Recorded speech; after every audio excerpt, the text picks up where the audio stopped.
I am a postdoctoral researcher, and at the moment I'm mainly interested in the long-term implications of war trauma.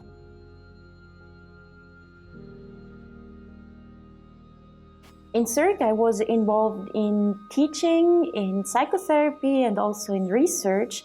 And one of the things I was doing was to write a self-help guide for adjustment disorders, which was specifically tailored to the needs of burglary victims. In the self-help guide, I tried to inform about the kind of stress symptoms you can experience after something like a burglary, and also how to deal with that symptoms. Like, I try to provide exercises that help you process the stress event.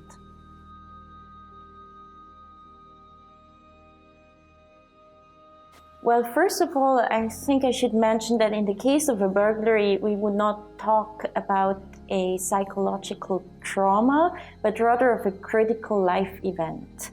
But as such, the burglary can have a significant impact in the short and in the long term regarding the mental health of the victims. At the very core of the burglary experience is the loss of safety. Your home is usually considered the one place where you are in control, where you shut the doors and you can feel safe. And the burglar actually intruding this space can significantly challenge this concept of safety.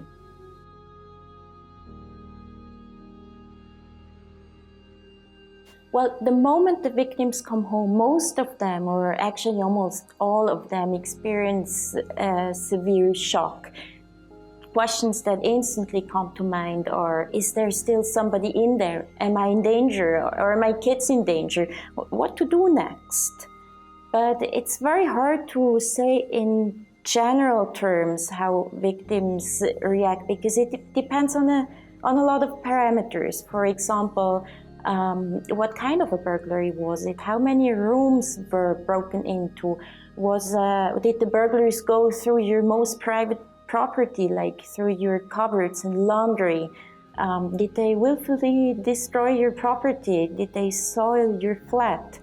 But also things like, was the victim alone at homecoming, or was there somebody with the person?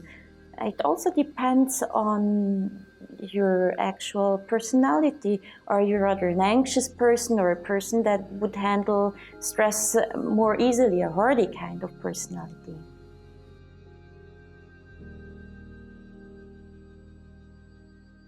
Well, the burglary itself is an intrusion into a person's home, and you may lose your sense of safety at home in the short or in the long term. It can also happen that in the course of the burglary you develop anxieties. You would be constantly thinking about the risk of a new burglary.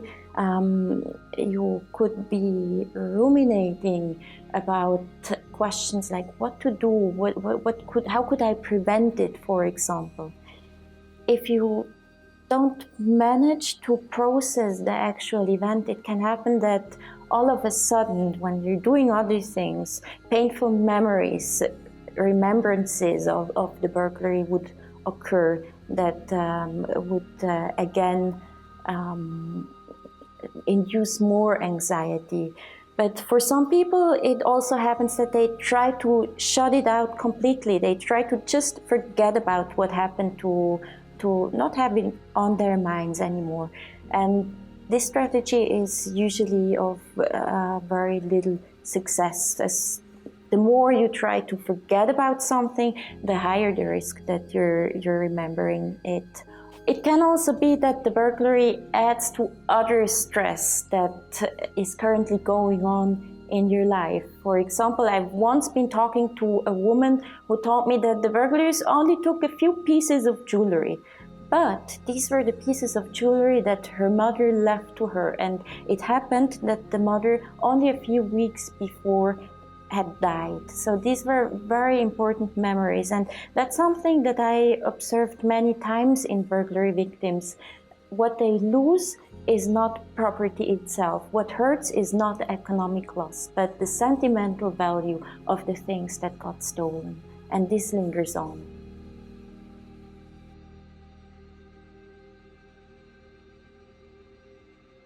Yes, as far as one can generalize, I would say that the first phase is a phase of disbelief. You can't believe that it actually happened to you and that it happened right now. But this stage usually doesn't last very long. For some people, just minutes, for others, hours. There are some that relatively quickly would get into a mode of action. They would need to consult with the police, with the insurance company, would need to call in handyman to repair the damages, the locks, the doors, maybe windows, and so on. And in the course of these procedures, some kind of an exposure may happen, which helps to process the stress event. But there are others who stay in a kind of shock for a longer time. They would not be able to process it, and even in the long term, they would be bothered and be suffering from these painful memories and the anxieties that a burglary can trigger. Even though most of the victims would recover on their own over a period of days or weeks, I have been in contact with a significant number of people who also suffered in the long run, also even years after the event. And for those people, it could actually be very helpful to consult a professional and to have somebody to talk through what happened, to process the event.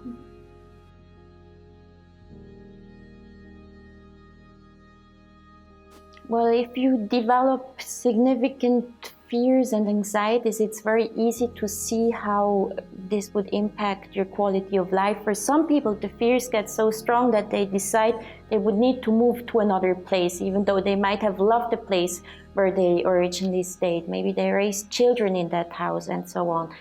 And what often happens is that the burglary-related fear moves with them to the new place.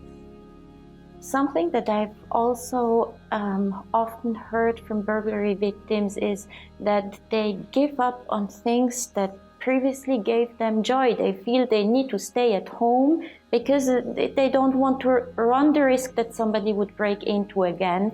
And they would, for example, withdraw from their friends and family circles. They would not go out in the evenings anymore.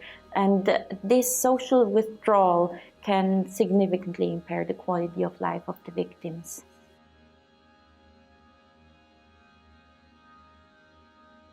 Well, I think two pieces of advice. On the one hand, it's very, very important to not shut out what happened, to process the burglary and to integrate it into your own personal life story. It doesn't work to just block it out. On the other hand, it's also very important not to be constantly occupied by it, to be able to put it aside, to find a balance between facing it and also leaving it aside. And the other piece of advice would go to those people that just don't feel quite at home anymore after the event because somebody got into their own private living space. To those people, I would recommend get active again. Change something in your flat, in your home, move around some furniture, paint some walls, be the creator again in your own living space.